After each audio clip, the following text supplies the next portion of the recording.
حضرت عمر بن عبدالعزیز رحمۃ اللہ علیہ کے والد مصر میں ہوتے تھے، اور جناب عمر بن عبدالعزیز حضرت صالح بن کیسان رحمۃ اللہ علیہ کے محدث تھے، ان کے پاس مدینہ طیبہ میں تعلیم حاصل کرتے تھے۔ تو آپ نے اپنے استاد صاحب کے پیچھے عصر کی نماز پڑھی تو ایک رکعت آپ کی لیٹ تھی، اٹھ کے آپ نے نماز پوری کی تو حضرت صالح بن کیسان محدث تھے، عالم تھے، حدیث پاک کو جاننے والے، وہ حضرت عمر بن عبدالعزیز سے کہہ رہے ہیں بچپن ہے اور والد مصر میں۔ انہوں نے پوچھا بیٹا کہاں تھے؟ نماز میں ایک رکعت میں نے دیکھا کہ آپ نے دیر سے نماز پڑھی ہے۔ تو عرض کرنے لگے میں حضور کنگھی کر رہا تھا۔ بعض بچے آئینے کے سامنے کھڑے رہتے ہیں، پھر بڑی بڑی دیر ہی کھڑے رہتے ہیں۔ کنگھی کر رہا تھا تو ذرا دیر ہو گئی۔ حضرت صالح بن کیسان رحمۃ اللہ علیہ نے ان کے والد کو مصر میں خط لکھا، فرمانے لگے جوانی بھی ہے، موقع بھی ہے، فرصت بھی ہے، اور ابھی بھی آپ کا بیٹا جماعت سے نماز نہیں پڑھتا۔ اپنے ایمان کی آبیاری کے لیے وائس آف ARQ کو سبسکرائب کریں اور بیل کے بٹن کو دبا دیں۔ بہت شکریہ۔ مصر میں خط گیا، آج جب میں نے پوچھا ہے تو اس نے کہا میں کنگھی کر رہا تھا۔ اتنے معمولی سے کام کے لیے اس نے تکبیر اولیٰ چھوڑ دی۔ اب وہاں مصر میں بیٹھے والد نے یہ نہیں کہا کہ مولوی صاحب آہستہ آہستہ ٹھیک ہو جائے گا، آپ کو کیا ہو گیا ہے، کوئی بات ہے کرنے والی؟ انہوں نے وہاں سے گھوڑے پہ بندہ دوڑایا، بندہ مدینہ طیبہ آیا۔ اس نے کہا جاتے ہی عمر بن عبدالعزیز کو لے جانا حجام کے پاس اور اس کے سارے بال اتروا دینا، اور اسے کہنا پتر جن بالوں کی وجہ سے نماز رہ جائے ان بالوں کو سر پہ نہیں رہنا چاہیے، تیری جماعت کی رکعت رہ گئی پتر، اتنا بڑا کام، اللہ کے حضور حاضری کا موقع تھا۔ پھر اس کا ریزلٹ کیا نکلا؟ حضرت عمر بن عبدالعزیز بادشاہ بنے، 39 سال عمر میں انہوں نے پوری امت کو خیر سے بھر دیا۔ حشام بن عبد الملک کے بھی 11 بیٹے تھے، جناب عمر بن عبدالعزیز کے بھی 11 بیٹے تھے۔ حشام جب دنیا سے گیا تو ہر بیٹے کو 10 لاکھ دینار آئے، اور جناب عمر بن عبدالعزیز جب دنیا سے گئے تو 11 بیٹے تھے اور 6 دینار تھے۔ اور جاتی دفعہ کہنے لگے پتر اپنے باپ پہ شکوہ نہ کرنا، تمہارا باپ بزدل تھا، 2 رستے تھے، یا تو میں اپنے لیے جہنم کٹھی کرتا اور تمہارے لیے جائیداد بناتا، لیکن میں بزدل تھا، دوزخ سے ڈر گیا، میں جائیداد نہیں بنا سکا، اپنے باپ کو معاف کر دینا۔ تو بچے کہنے لگے ابا جی ہم جس گلی سے گزرتے ہیں لوگ اٹھ کے کھڑے ہو جاتے ہیں کہ نیک باپ کی اولاد جا رہی ہے، اچھے باپ کے بچے جا رہے ہیں، ہمیں کوئی ضرورت نہیں جائیدادوں کی۔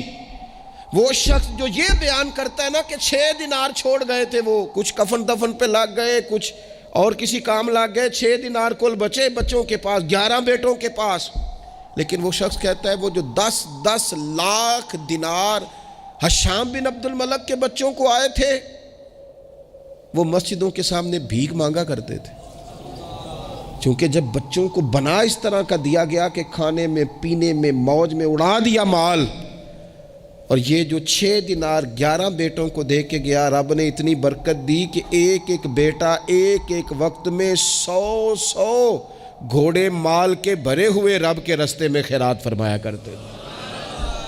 اصل دولت اولاد ہے، اصل دولت اس کا اخلاق ہے، اصل دولت اولاد کی اخلاقی تربیت ہے۔ ایسا نہ ہو کہ مال کمانے کے چکر میں اصل دولت سے ہاتھ دھو بیٹھے۔ بچے کے ساتھ کھیلنا، بچے سے او سنو یار، حد ہو گئی، نسائی میں موجود ہے، سیاستہ کی روایت، نبی پاک نے سجدہ لمبا کر دیا، نہ میں اس سے بڑی بات نہیں آپ کو سنا سکتا، لمبا سجدہ ہو گیا، لمبا۔ صحابہ فرماتے پریشان ہو گئے، اور طویل سجدہ رسول پاک نے فرمایا سجدہ۔ صحابہ فرماتے ہیں جب رسول پاک علیہ الصلوۃ والسلام نے نماز کی تکمیل کی تو 2 باتیں ہم نے عرض کی، حضور ایک تو ہم پریشان ہو گئے تھے کہ کوئی ایسی بات نہ ہو گئی ہو، خدا نہ خواستہ کوئی ناخوشگوار بات، اللہ کے حکم نے بھی آنا ہے، آپ نے ہمیں بتایا ہے، اور دوسرا ہمارا خیال تھا کہیں وحی تو نہیں نازل ہونی شروع ہو گئی، کئی دفعہ وحی آتی ہے تو دیر تک محبوب ایک حالت میں رہتے ہیں، ان 2 میں سے کوئی ایک ہوگی۔ تو حضور نے فرمایا یہ دونوں نہیں تھی۔ یا رسول اللہ پھر کیا تھا؟ فرمایا وہ میرے بیٹوں میں سے نا، حسن اور حسین میں سے ایک میرے کندھے پہ سوار ہو گیا تھا، اور یہ لفظ ہے حدیث پاک میں سیاستہ میں، فرمایا مجھے اچھا نہیں لگ رہا تھا کہ میں بچے کو اتاروں گا تو وہ ذرا ناگوار محسوس کرے گا. حضور آپ رسول ہیں اور نماز اللہ کی، اور اس دوران بھی بچے کی چاہت کا خیال. تیری صورت تیری سیرت زمانے سے نرالی ہے، تیری ہر ایک ادا پیارے ادائے بے مثالی ہے، بے مثالی ہے تیری ادائیں. فرمایا بچہ کہیں اسے کوئی تو بچوں کے احساس ہی نہیں ہے. آپ نے جب چاہا ڈانٹ دیا، آپ نے جب چاہا جو مرضی کر دیا. ابا جی کا ڈنڈا گھر میں لٹکنا چاہیے، حکم ہے، لیکن ابا جی کو ماتھا بھی تو بار بار چومنا ہے نا. سختی تو کبھی کبھی ہے اور محبت بار بار ہے. تو جو بار بار کام ہے اس کا عادی ہونا چاہیے کہ جناب وہ چپ کر دو، تمہارا ابا آ گیا، ابا جی آئے کہ ہٹلر آ گیا گھر میں. یہ کیا بات ہوئی بھائی؟ والد کو تو شفیق ہونا چاہیے، مہربان ہونا چاہیے، اس کے اندر خوبصورتی ہونی چاہیے، اس کے اندر رعنائی ہونی چاہیے. تو نبی پاک صلی اللہ تعالی علیہ وسلم نے بے پناہ پیار کیا. اچھا، اسی پیار سے حضور نے تربیت بھی کی. اور یہ پیار کیونکہ حسنین کریمین کی ہم مثالیں عرض کرتے ہیں تو ان کی شان تو وراء الورا. نبی پاک کا سب بچوں کے ساتھ یہ رویہ تھا. حضرت انس بن مالک کہتے ہیں میں حضور کا خادم ہوں، میری اماں خدمت کے لیے چھوڑ کے گئی، پر حضور جب بھی مجھے بلاتے کہتے یا بنیا، او میرے پیارے بیٹے.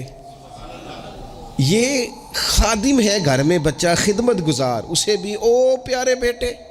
اور پاس بٹھا کے نصیحتیں کرتے حضور. کہتے دیکھنا صبح اس حال میں کرنا کہ بغض نہ ہو کسی کا، انس میرے بیٹے یہ بھی میری سنت ہے. حضرت ام خالد رضی اللہ تعالیٰ عنہ کہتی میں چھوٹی سی تھی، میں نے زرد رنگ کی قمیض پہنی تھی، میرے ابا جی مجھے حضور کے پاس لے گئے. کہتی کوئی عجیب ہی نور والا ماحول تھا. میں پہنچ گئی تو حضور میرا کرتا دیکھ کے نا تو کہنے لگے کتنی پیاری لگ رہی ہے بیٹی. کہتی میں حضور کی مہر نبوت سے کھیلنے لگی. میرے ابا جی مجھے کہنے لگے ادھر ہٹ، یہ کیا کر رہی ہے؟ تو حضور فرمانے لگے ٹھہر جانا، بچے تو بچے ہی ہوتے ہیں، اسے کھیلنے دے. میں کھیلتی رہی اور حضور مجھے دعائیں دیتے رہے. کہا اللہ کرے تو یہ کپڑا پرانا کرے. کیا مطلب؟ کہ اللہ کرے تیری عمر دراز ہو، اللہ تجھے بیٹا لمبی عمر عطا کرے. حضور بچوں کے ساتھ محبت کرتے، ان سے پیار کرتے، ان کے ساتھ رسول پاک علیہ السلام کا خاص شفقت کا معاملہ. ان کو ضرورت ہوتی ہے ہماری، ان کو حاجت ہوتی ہے ہماری، لیکن ہمارے لہجے کی تلخی، ہمارے لفظوں کی ترش روئی، کام کے نام پر، سنوارنے کے نام پر. اور پھر آپ کو پتہ ہے یہ جو بچوں میں عدل کرنے کا کیوں کہا گیا بھلا؟ کہ اپنی اولاد میں عدل کرو. فرمایا حضور نے اللہ سے ڈرو اور اولاد میں انصاف کرو. کیوں کہا گیا؟ وہ اس لیے کہا گیا کہ ایک بچے سے آپ پیار کر رہے ہیں تو دوسرا بھی آپ کے بارے میں اتنا ہی جذباتی ہے، وہ آپ سے اتنی ہی محبت کرتا ہے. آپ ایک کی تعریفیں کیے ہی جا رہے ہیں، دوسرے کو آپ نے نظر انداز کر دیا تو اللہ کی بارگاہ میں اس کا بھی جواب دینا ہے. حضور علیہ الصلوۃ والسلام نے فرمایا ڈر اللہ سے، انصاف کر اپنے بچوں کے اندر. اس لیے شارحین حدیث نے لکھا ہے کسی بچے کے منہ پہ 2 دفعہ بوسہ نہ دینا اور ایک کے منہ پہ 1 دفعہ. فرمایا اگر ایک کو 1 بوسہ دیا تو دوسرے کو بھی 1 ہی دے، اور اگر دوسرے کو 2 دیے ہیں تو پھر پہلے والے کو بھی. انصاف کر، عدل کر، محبت میں بھی، عطا کرنے میں بھی، پیار کرنے میں بھی، نوازنے میں بھی. ہر لحاظ سے باپ کی ذمہ داری ہے، ماں کی ذمہ داری ہے کہ وہ انصاف کا ترازو تھامے. ورنہ حساب صرف نمازوں کا نہیں ہوگا، محبتوں کا بھی ہوگا. حساب صرف زکاتوں کا نہیں ہوگا، تیری الفتوں کا بھی حساب ہوگا. حساب صرف تجھ سے تیرے روزے حج زکات کا نہیں لیا جائے گا، تیری توجہات کا بھی حساب ہوگا قیامت کے دن، کہ یہاں ہونی چاہیے تھی کیوں نہیں تھی، ادھر زیادہ کیوں تھی، ادھر زیادہ کیوں نہیں تھی. اس لیے اپنی مرکزی حیثیت کو ہمیشہ سمجھیں، جانیں. اپنی زندگی میں ان کے لیے تھوڑا دل بڑا کریں، گنجائش پیدا کریں. ان کو ہماری حاجت ہے، ہماری مصروفیات نے، ہمارے کاروبار نے، ہمارے تعلقات نے ہمارے بچوں سے ان کا بچپن چھین لیا ہے. ہم وہ ساری آپ نے وہ حدیثیں سنی ہے تو کس لیے سنی ہے؟ یہ صرف شان امام حسنین نہیں ہے، یہ تعلیم امت بھی ہے کہ نبی پاک علیہ السلام نے کندھے پہ بٹھایا ہوا ہے امام حسن اور حسین کو، کندھوں پہ. اور ایک صحابی نے جب کہا کہ کتنی پیاری سواری ہے تو محبوب فرمانے لگے سوار بھی تو دیکھ کتنا سونا ہے. تو دیکھ تو صحیح. تو یہ آپ میری بات کو سمجھے نا, کیا کوئی کمی تھی وہاں؟ فرشتے نہیں حاضر ہو جاتے 2 منٹ میں ہر خدمت کے لیے؟ صحابہ جان قربان کرنے کو تیار نہیں ہوتے, لیکن حضور نے کیوں کندھوں پہ اٹھایا؟ تاکہ مجھے تجھے سمجھ آ جائے کہ بچوں کو کندھوں پہ اٹھانا بھی کوئی کمال ہے. تو اپنی زندگی میں وہ خوبصورتی, اور پھر نبی پاک علیہ الصلوۃ والسلام بچوں کی تربیت جب کرتے تو بڑے خوبصورت انداز میں. آپ کو پتہ ہے صحابہ فرماتے ہیں بچے کھیل رہے ہوتے تھے تو حضور جب گزرتے تھے تو بچوں کو السلام علیکم کہتے تھے. نبی پاک بچوں کو سلام کرتے, حضور فرماتے ہیں السلام علیکم, بچوں کو سلام کرتے اور پہل کرتے سلام لینے میں. آپ بچوں کو سلام کرنا شروع کر دیں, امید ہے بچے بھی سب کو سلام کرنا شروع کر دیں گے. لیکن یہ شکوہ کرنا کہ لو جی میں اتنا بڑا بزرگ آدمی ہوں, میں اتنا بڑا پڑھا لکھا ہوں, میری یہ شخصیت ہے, آپ نے مجھے سلام ہی نہیں کیا, یہ تو مفت کا رٹا ہے. حضور بچوں کو سلام کرتے تاکہ بچوں کو السلام علیکم کی سمجھ آ جائے. یہ بچوں کو سکھائیں, انہیں یاد کرائیں, اور اس کا طریقہ یہ ہے کہ آپ ان کو سلام لینے میں پہل کریں, آپ ان کو سلام کہیں. ہاں, سکھانے کے لیے آپ ان سے مطالبہ کر سکتے ہیں کہ یار میں نے سلام کہا ہے, تمہیں جواب دینا چاہیے تھا, ہم نے کیوں نہیں دیا؟ تاکہ ان کو سمجھ آ جائے کہ یہ السلام علیکم اور وعلیکم السلام یہ ایک سنت ہے. پھر اللہ کے پیارے رسول صلی اللہ تعالیٰ علیہ وسلم بچوں کو چھوٹی چھوٹی چیزوں کے آداب سکھاتے. حضور تشریف فرما تھے تو ایک بچہ اندر آ گیا, السلام علیکم کہہ کے داخل ہو گیا. تو محبوب کریم نے بڑی محبت سے بڑے خوبصورت لہجے میں فرمایا بیٹا واپس جاؤ, پہلے اجازت لو, پھر سلام لو, جب اجازت مل جائے پھر اندر آنا. اس لہجے میں اتنی خوبصورتی تھی کہ اس بچے کے دل کی گہرائی تک میں سمجھتا ہوں بات اتر گئی ہوگی. وہ واپس گئے, انہوں نے جا کے اجازت مانگی, اجازت ملی, اور سلام لے کے وہ دروازے رسول پہ حاضر ہو گئے. بچوں کے ساتھ خاص محبت, خاص دلچسپی. ایک دفعہ میں حرمین شریفین حاضر تھا, میرے بالکل سامنے اگلی صف میں نماز کا ٹائم ہو جاتا ہے جب, تو آہستہ آہستہ لوگ زیادہ آنے شروع ہو جاتے ہیں. تو زیادہ رش ہو رہا تھا, لوگ زیادہ جمع تھے. تو ایک بزرگ تھے, تو وہ اپنے داماد سے, ان کی گفتگو سے اندازہ ہوا, میں نے کان تو نہیں لگائے ہوئے تھے لیکن بزرگ غصے میں بول رہے تھے تو بول ہی اونچا رہے تھے ذرا. تو وہ کہہ رہے تھے اپنے داماد سے کہ بیٹا تو ہے تے جوائی ہیں, اب تینوں میں گل کرنا مناسب تے نہیں سمجھدا, پر یہ کہ بچے تو آپ نے میرے ذمہ لگا دیے, وہ مجھے نہ عبادت کرنے دیتے ہیں, نہ قرآن پڑھنے دیتے ہیں, نانا نانا کہہ کے میرے پیچھے ہی بھاگتے رہتے ہیں.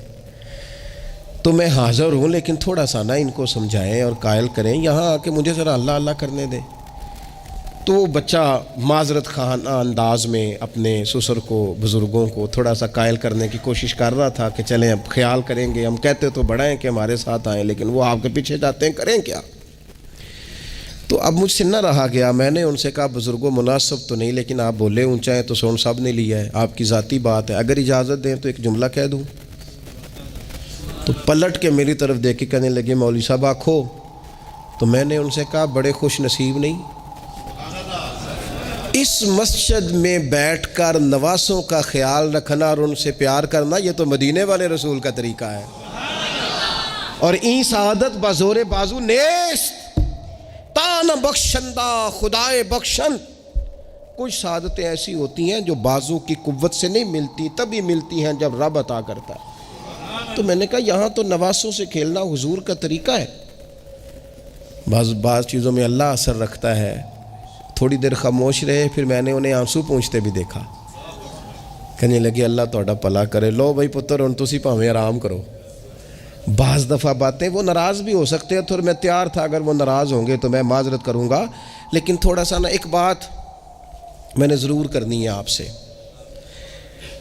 مجھے بڑا مزہ آیا, مجھے پتہ نہیں اب وہ کالم نویس زندہ ہیں کہ نہیں, عبد القادر حسن ہوتے تھے, انہوں نے ایک بات لکھی تھی مجھے بڑی یاد رہ گئی, اور جس دن میں نے پہلی دفعہ پڑھی تھی میں رویا بھی بڑا. وہ کہنے لگے ایک دفعہ گورنر مدینہ نے نا حکم دیا تھا کہ چھوٹے بچے لوگ مسجد میں لے کے آتے ہیں روضہ رسول صلی اللہ علیہ وسلم پر, تو بچے قالین خراب کر دیتے ہیں, مختلف قسم کی چیزیں گرا دیتے ہیں. تو اس طرح کریں کہ بچوں کو منع کیا جائے, اور کم از کم مقامی لوگوں کو ضرور منع کیا جائے کہ وہ بچوں کو لے کے نہ آئے. انہوں نے لکھا تھا کہ رات ہی کو اس شخص کو خواب میں رسول پاک علیہ السلام کی زیارت نصیب ہوئی.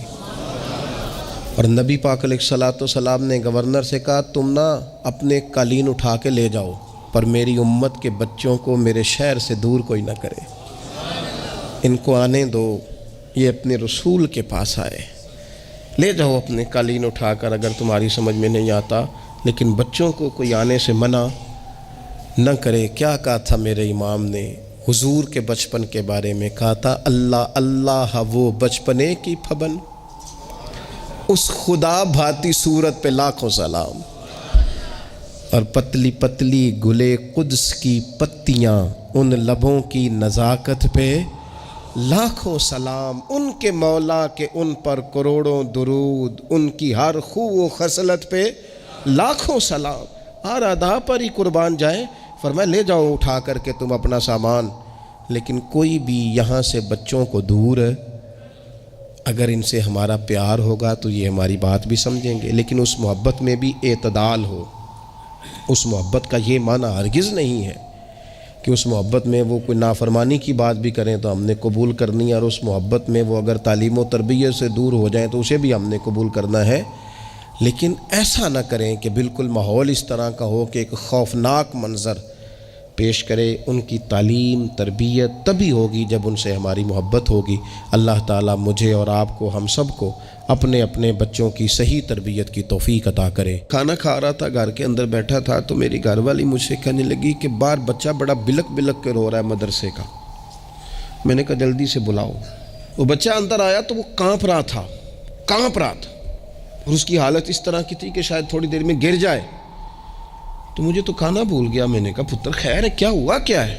تو بولے تو اس سے بات نہ ہو سکے، ہانپتے کانپتے تڑپتے ٹوٹتے جملے۔ وہ میں نے کہا بیٹے کیا بات ہے، چھوٹا سا بچہ ہے۔ کہنے لگا میں نے گھر ٹیلی فون کیا تھا، میرے ابا جی پھر میری اماں سے لڑ رہے ہیں۔ حضرت صاحب جب وہ لڑتے ہیں تو ہم چارپائیوں کے نیچے چھپ جاتے ہیں، خوف آتا ہے، میری بہنیں روتی ہیں، ہمیں کسی چیز سے اتنا ڈر نہیں آتا کیونکہ ہمارا والد پھر ہماری اماں کو مارتا ہے، خوف آتا ہے۔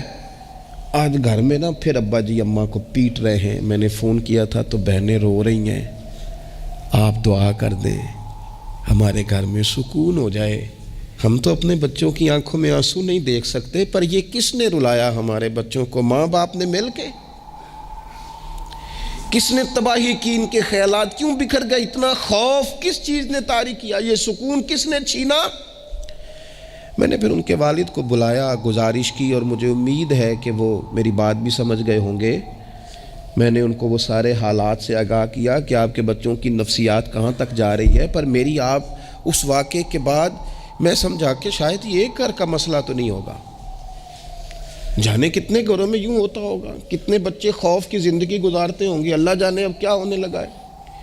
تو اپنے بچوں کی اخلاقی تربیت کے لیے، اخلاقی بڑا پیار کرتا ہے باپ اپنے بچے سے، میں صحیح بتاتا ہوں آپ کو، بڑا پیار کرتی ہے ماں اپنے بچے سے، لیکن یاد رکھنا اس پیار میں کہیں وہ اخلاقی حدود کو کراس نہ کر جائے۔ یہ دیکھ لینا کہیں آپ کے لاڈ پیار میں کوئی ناجائز بات اس کے منہ سے نکلے کسی کے بارے میں اور آپ اسے قبول کر کے کہیں اسے تباہ نہ کر دیں۔ باپ میں نے دیکھا ہے یہ کام کرتے ہیں کہ بچے نے اگر کبھی کوئی تحفہ مانگ لیا ہے اور موقع آ گیا ہے تحفہ دینے کا تو باپ اوور ٹائم بھی لگاتا ہے۔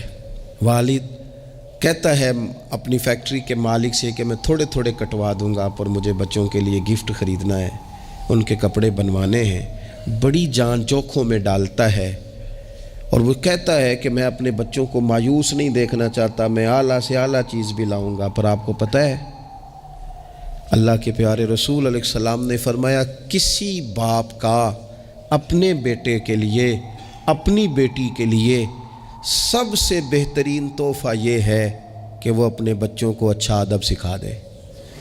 یہ سونا تحفہ دیا ہے باپ نے کہ اس بچے کو اس نے اچھی تربیت سے روشناس کرا، یہ خوبصورت تحفہ سونا، یہ کمال کر دی والد نے کہ اس نے اپنے بچے کے آداب زندگی میں ایک اچھے ادب کا اضافہ کیا۔ آپ نہ ہزاروں کا لاکھوں کا تحفہ لے کے آئیں، لیکن اس کی اخلاقی تربیت کریں، اس کے کردار میں جاذبیت پیدا کریں۔ ہو نہ آج بھی کوئی ماں ایسی جو غوث پاک کی ماں کی طرح کہے پتر بھوک کاٹ لینا پر جھوٹ نہ بولنا. ہو نہ کوئی ماں آج بھی ایسی جو بابا فرید کی ماں کی طرح یہ کہے پتر تجھے شکر پسند ہے پر ملے گی تب جب تو نماز پڑھ کے مصلی اٹھائے گا. ہو نہ آج بھی کوئی خواجہ بختیار کاکی کی ماں جیسی ماں جو سارا دن گھر میں سپارے پڑھتی رہے اور 15 سپارے یاد ہوں اور صبح شام پڑھے. او خدا کے بندو، کچھ چیزیں ایسی ہیں جو کردار کی روشنی سے نور پاتی ہیں، جو صرف عمل کے حسن سے دنیا کو حسین کر دیتی ہیں. بچوں کی روحانی تربیت، اخلاقی تربیت. ہم جو بچوں کو سبق دے رہے ہیں وہ محدود زندگی کا دے رہے ہیں. ہم مسلمان ہیں، ہمیں ہمارے دین نے کہا ہے کہ زندگی 60-70 سال کی نہیں، اس کے بعد بھی ایک زندگی ہے جو ہمیشہ رہنے والی ہے، ختم نہ ہونے والی ہے. ہم نے بچوں کو جتنے اسباق پڑھائے ہیں وہ دنیاوی زندگی کے لیے، روزی روٹی کے لیے، کاروبار کے لیے، شادی نکاح کے لیے. لیکن ہمیں ہمارے دین نے کہا ہے کہ انہیں وہ سبق بھی دو جو قبر میں بھی انہیں کامیاب کرے. قوا انفسکم واہلیکم نارا، خود بھی دوزخ کی آگ سے بچو گے اور اپنے بچوں کو بھی بچاؤ گے. یہ اہتمام کرو.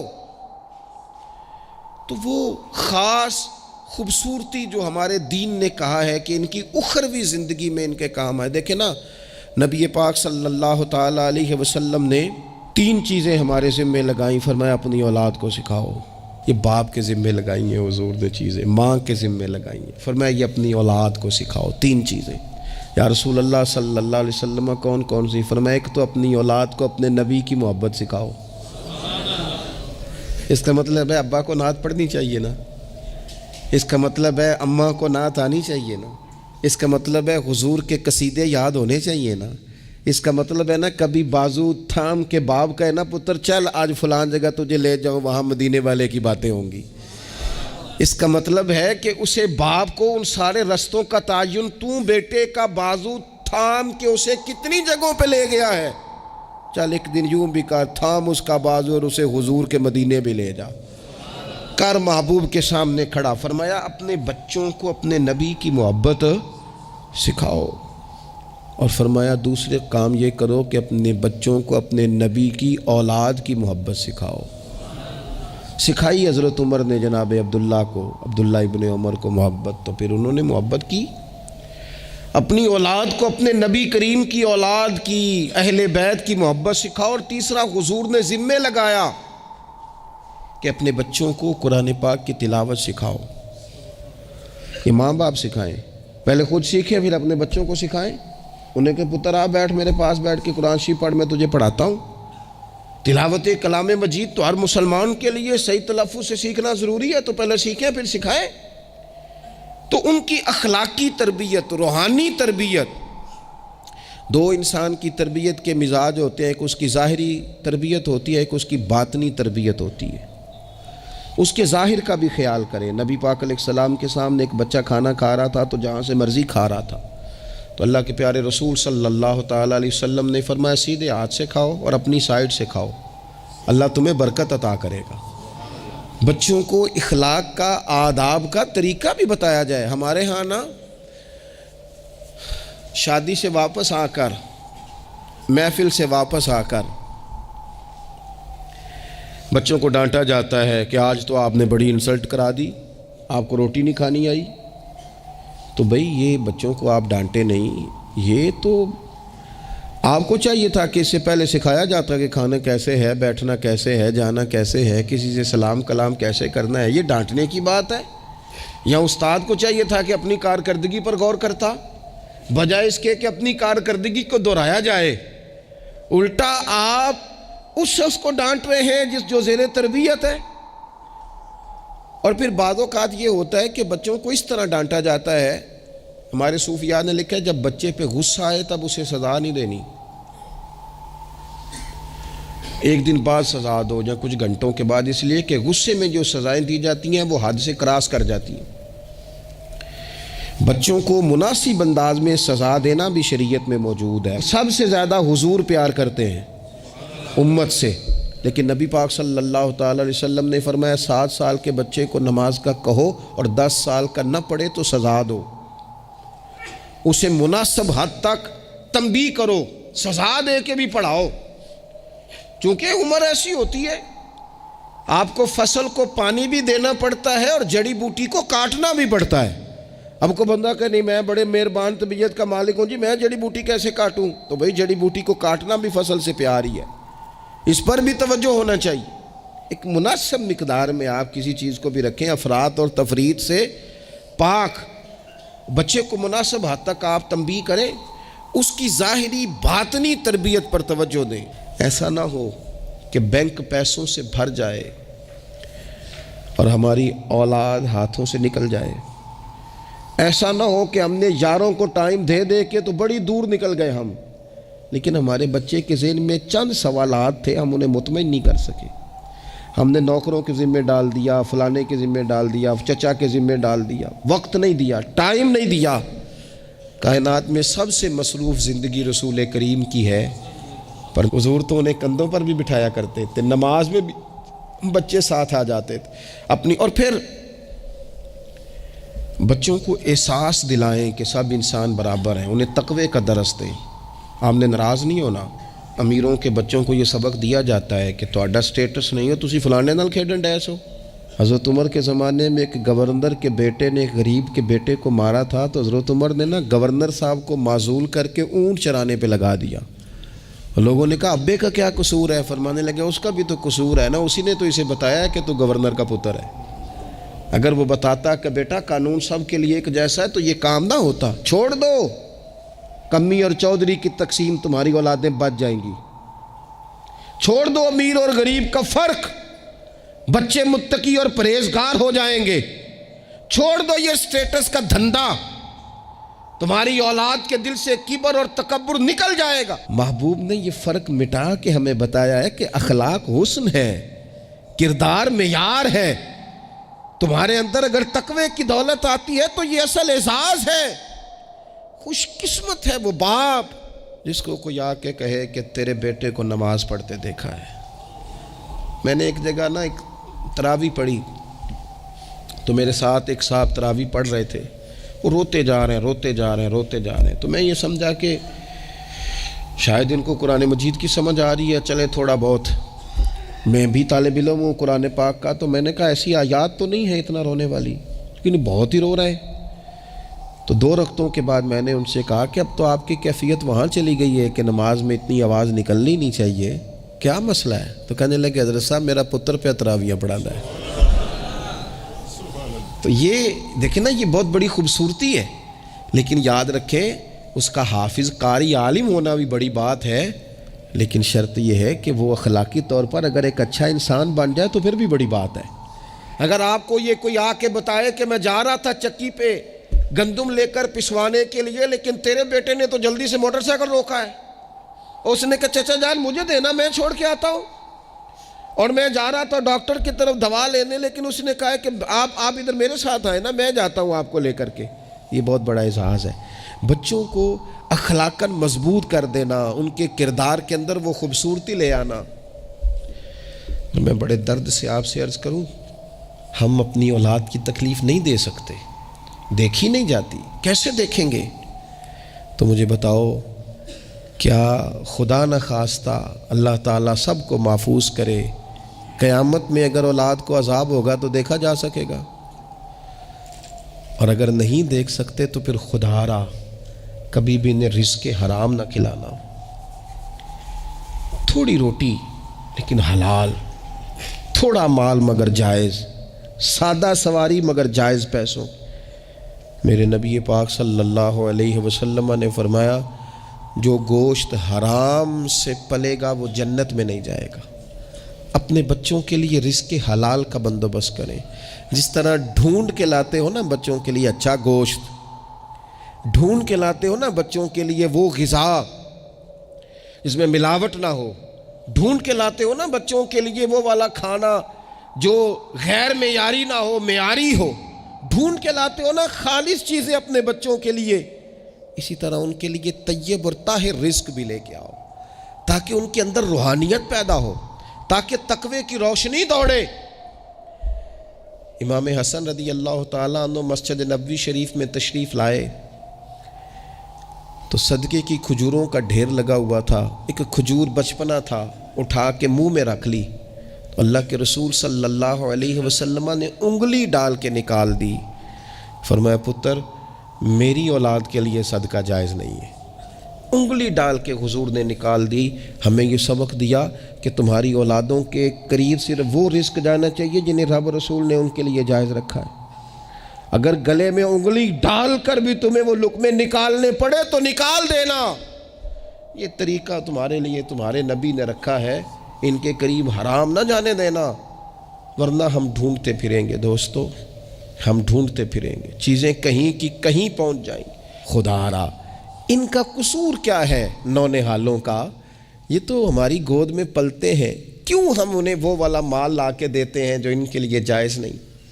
کیوں ایسی چیزیں انہیں فراہم کرتے ہیں کہ ان بیچارے بھولوں کو پتہ ہی نہیں ابا کیا کچھ لے آیا؟ طیب, حلال, پاکیزہ, صاف ستھرا, معیاری ان کے لیے غذا کا بندوبست کریں. اور ان کے لیے ایک بات اور آپ کو آخر میں عرض کرنی ہے, یہ آپ نے نا میری منت سمجھنی ہے. اس طرح بچوں کو نسخے بتاتے ہیں نا کمائی کرنے کے, اس طرح انہیں ہنٹس دیتے ہیں نا دنیا میں چھا جانے کے, اس طرح آپ اپنے بچوں کو وظیفے بتائیں,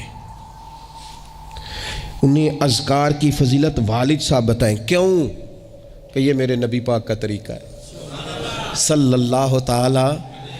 دیکھو نا حضور کے دروازے سے سب کو سب کچھ ملتا ہے نا.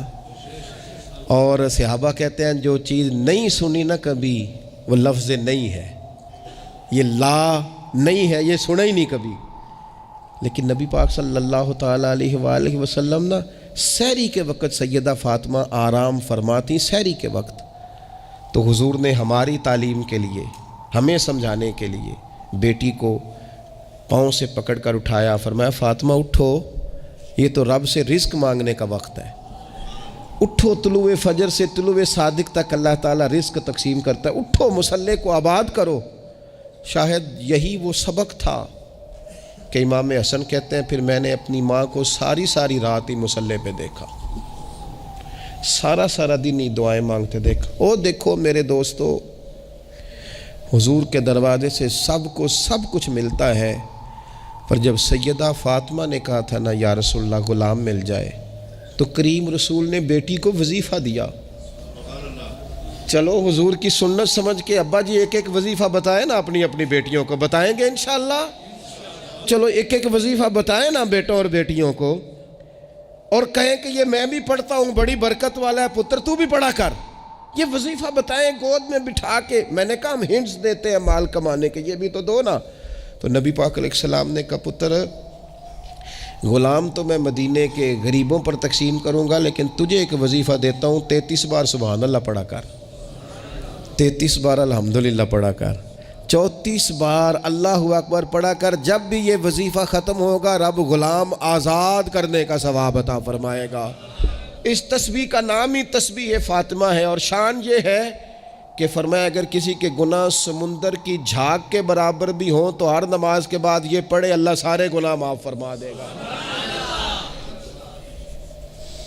تھوڑا کسی وقت بیٹھ نہ جائیں بچوں کو لے کے گھر کے اندر کے پتر آؤ نا آج درود شریف پڑھیں. صبح نا کبھی کبھی بڑا یاد آتا ہے, میری دادی اماں تخت پوش پہ بیٹھتی تھیں, وہ نماز پڑھ کے پھر سب کو جگاتی تھی. نہ اٹھو, اور دونوں لفظ کہتی تھی, اٹھو سبق پڑھو تو نماز پڑھو.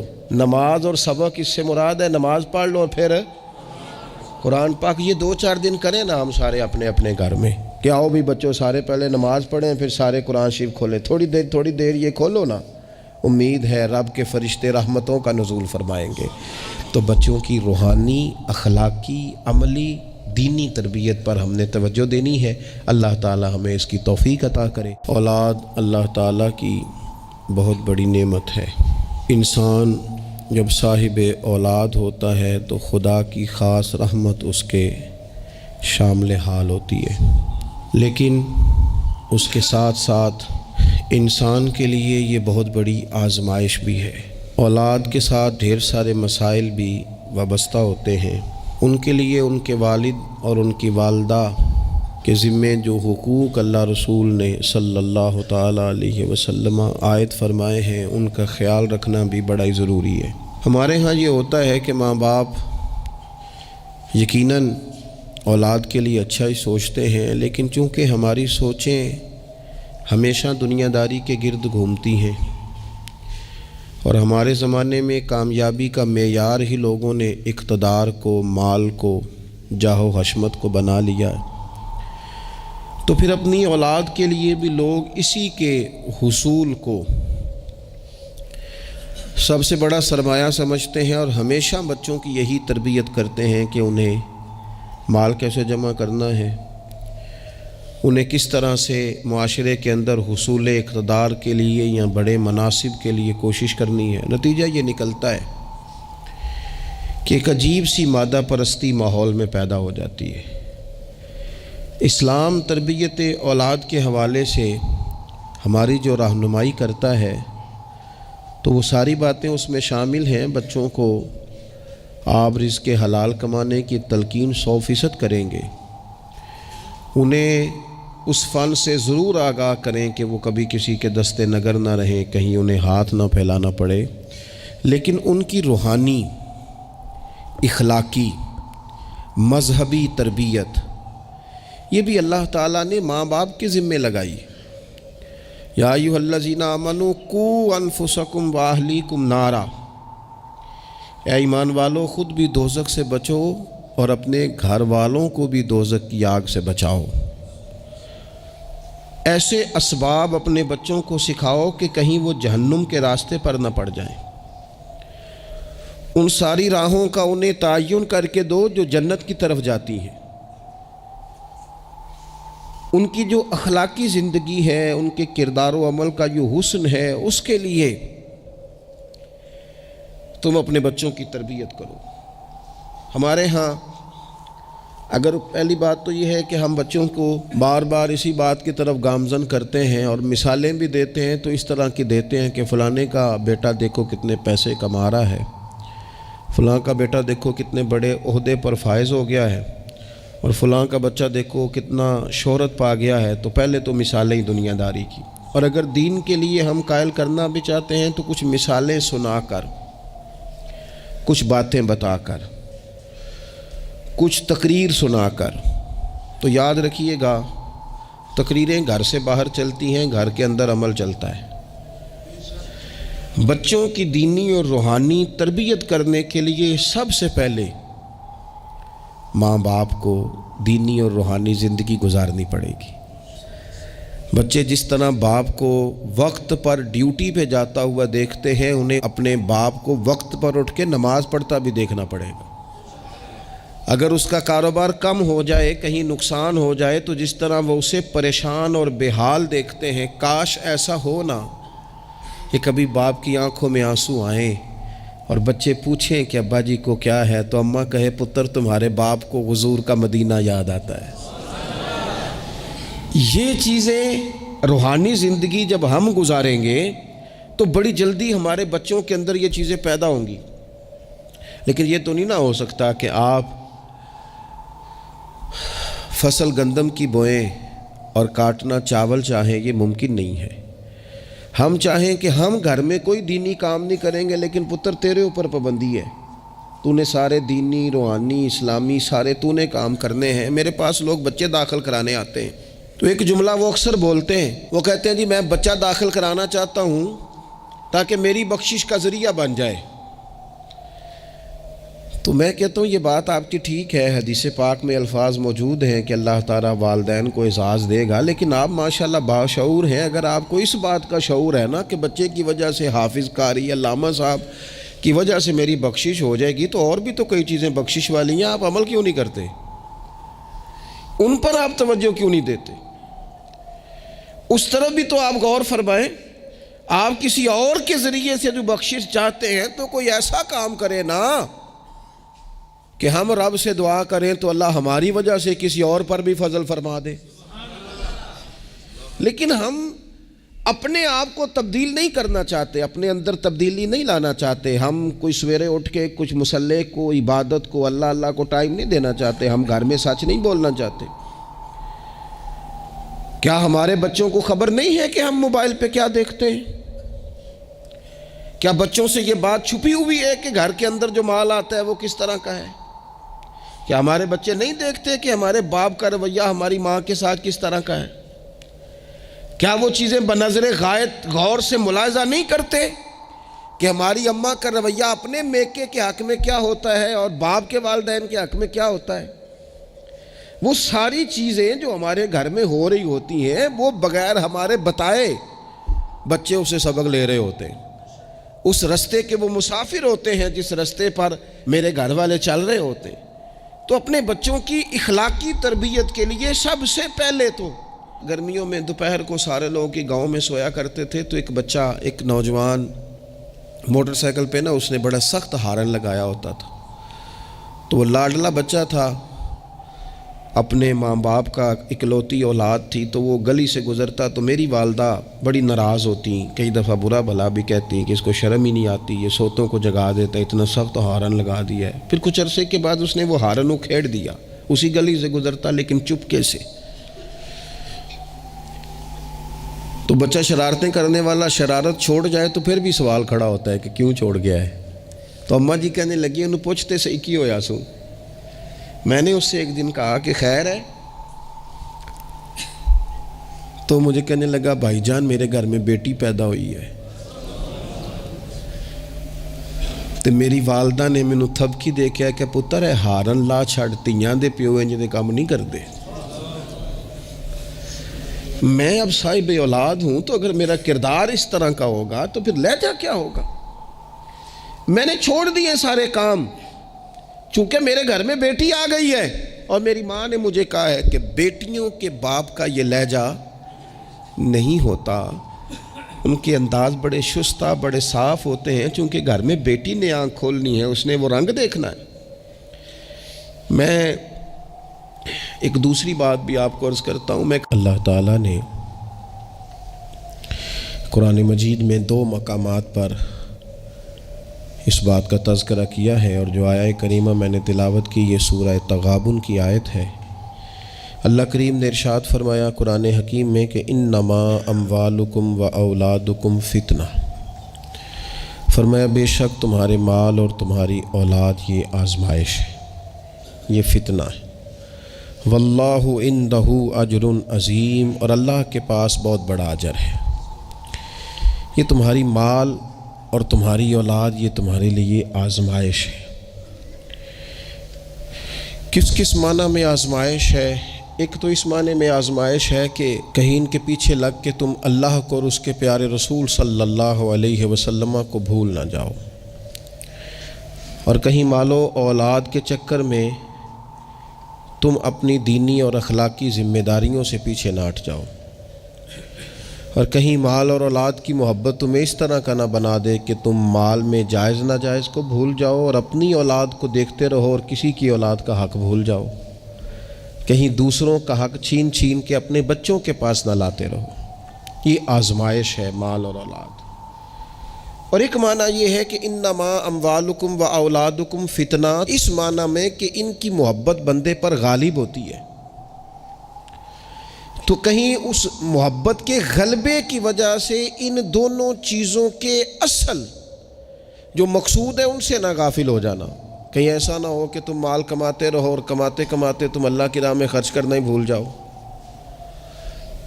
اعتدال چھوڑ جاؤ، اور کہیں ایسا نہ ہو کہ تم اولاد سے پیار کرو اور پیار کرتے کرتے ان کی تربیت بھول جاؤ۔ سہولیات تو تم انہیں ساری دے دو لیکن وہ روحانی طور پر، اخلاقی طور پر، کردار و عمل کے طور پر مضبوط ہی نہ ہو سکے۔ تو میرے عزیز، اولاد اس معنی میں بھی فتنہ ہے کہ اس کی محبت بندے پر غالب ہوتی ہے، اور جب وہ غالب ہوتی ہے تو کئی دفعہ انسان آزمائش میں آ جاتا ہے۔ اور یہ جو مفہوم ہے نا کہ اولاد کی محبت غالب ہوتی ہے تو آزمائش بنتی ہے، اس کو تو خود نبی پاک علیہ السلام نے بیان کیا۔ ترمذی کتاب المناقب میں حدیث موجود ہے، اللہ کے پیارے رسول صلی اللہ تعالیٰ علیہ وسلم جمعۃ المبارک کا خطبہ ارشاد فرما رہے تھے۔ دوران خطبہ محبوب کریم کی نظر پڑی تو حسنین کریمین آ رہے ہیں، اور آتے آتے وہ لڑکھڑائے اور گر پڑے۔ حضور نے جمعے کا خطبہ روک دیا، محبوب اٹھے، بچوں کو یا دونوں میں سے ایک تھے ان کو اٹھا کے حضور قریب لائے، اور دوبارہ ممبر پر بیٹھ کے فرمایا رب نے سچ فرمایا ہے انما اموالکم و اولادکم فتنہ، تمہاری اولاد اور تمہارا مال آزمائش ہے تمہارے لیے۔ فرمایا بچہ گرا ہے اور مجھے تقریر روکنی پڑی، بات روکنی پڑی، غالب آ گئی محبت۔ بھائی آپ اس بات کو اچھی طرح سمجھ لیں گے اور یاد رکھیں گے کہ اس محبت کے غلبے میں نہ بچوں کی تربیت کو بھولنا ہے، نہ مال کے اصل مصرف کو بھولنا ہے، نہ اصول و قاعدے ضابطے کو چھوڑنا ہے۔ ہمارے ہاں یہ ہوا ہے کہ تربیت اولاد کے معاملے میں جتنی غفلت آج ہمارے ہاں ہو رہی ہے، میں نے بہت پہلے بھی کہا تھا، پھر کہتا ہوں اور بار بار کہتا ہوں کہ بچوں کی تربیت کے لیے سب سے پہلے ماں باپ کا با کردار ہونا ضروری ہے۔ یہ نہیں ہو سکتا کہ والد ہاتھ پھیلا کے پیسہ اکٹھا کرے اور بیٹا اس کا محنتی ہو جائے۔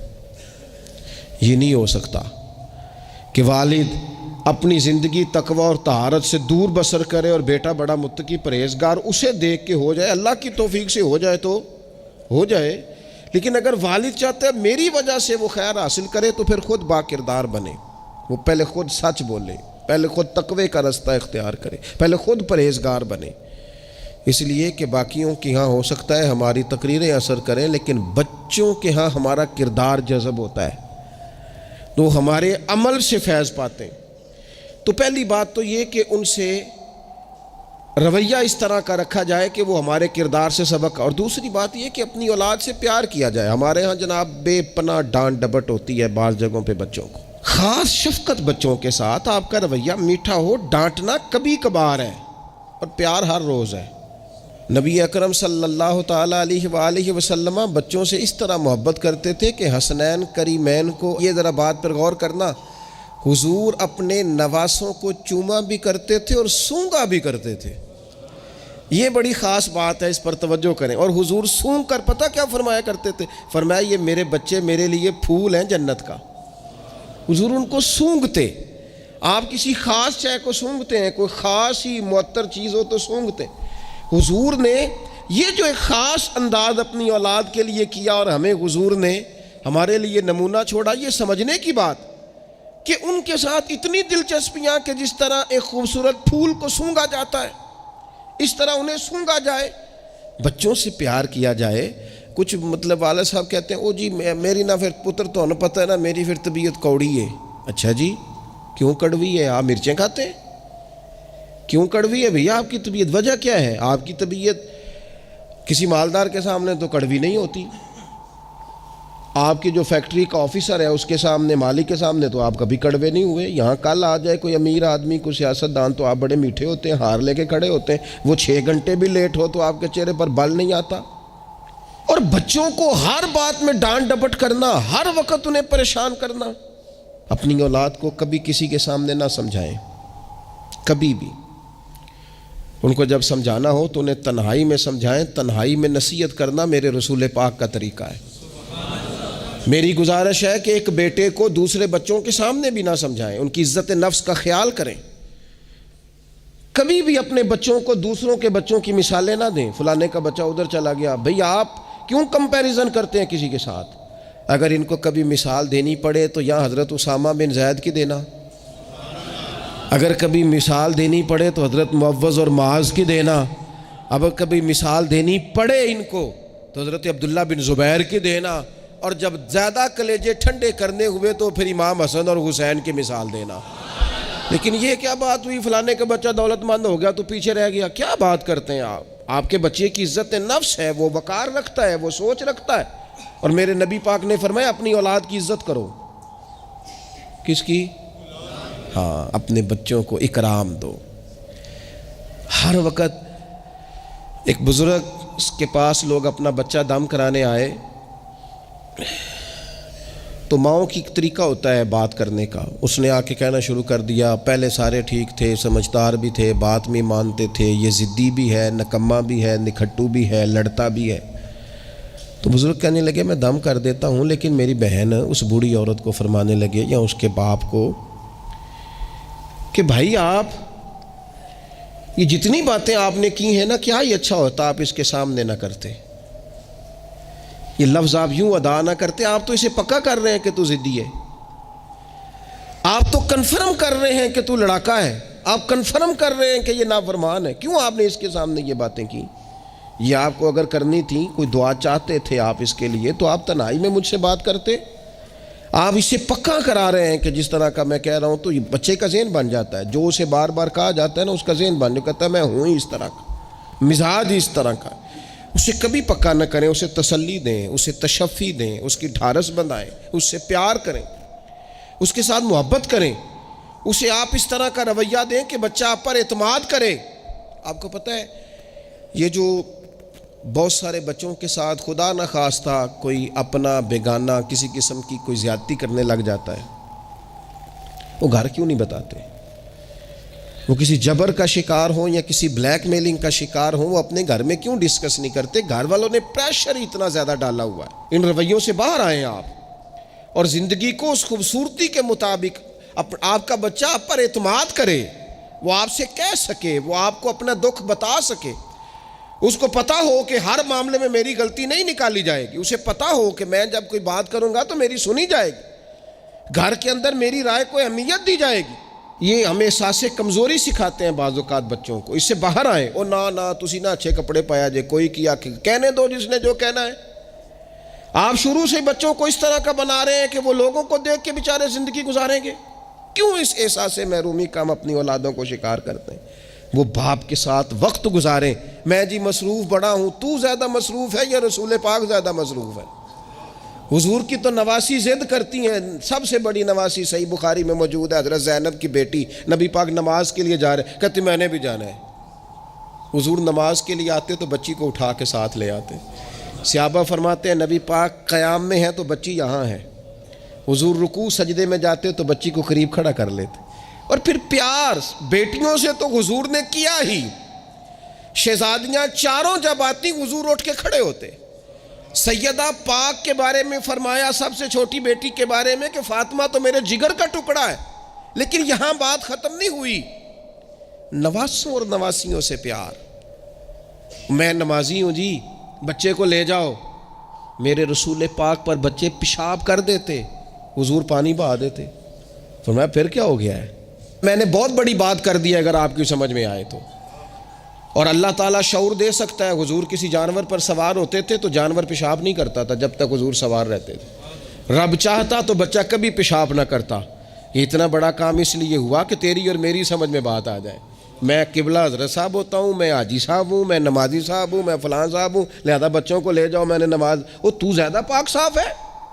آپ کے اندر کچھ زیادہ رعنائی آ گئی ہے کہ آپ اپنی اولاد کو وقت نہیں دے پاتے؟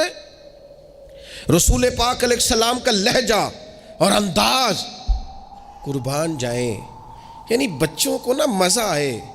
ساری دنیا سے پیسے لیے ہیں انسان نے، کمائیاں کی ہیں، جائیدادیں بنائی ہیں، بڑے بڑے اس کو پرافٹ ہوئے ہیں، لیکن ساری زندگی دادی کے 10 روپے بھولتے ہی نہیں۔